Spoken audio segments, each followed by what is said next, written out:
Мен Урмантаева Мирай Тұрсынәлі қызы Шымкент қаласы Асай-скул бастауыш мектебінің 3-ші А сынып оқушысымын. Мұқағали Мақатаев. 3 бақытым. Ең бірінші бақытым халқым менің, соған берем ойымның алтын кенін. Ол бар болса мен бармын, қор болмаймын, қымбаттырақ алтыннан нарқым менің. Ал екінші бақытым тілім менің, тас жүректі тіліммен тілім дедім. Кей-кейде дүниеден тігілсем де, қасиетті тіліммен түңілмедім. Бақытым бар үшінші отан деген, Құдай деген кім десе отан дерем. От сөнген жалғанда жан барсың ба, ойланбай-ақ келдағы отау менен.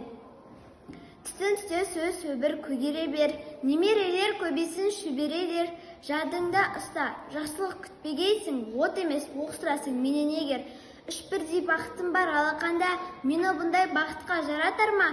3 күн нұрын төгеді аспанымнан, Атырау Алатай арқа Алатауға.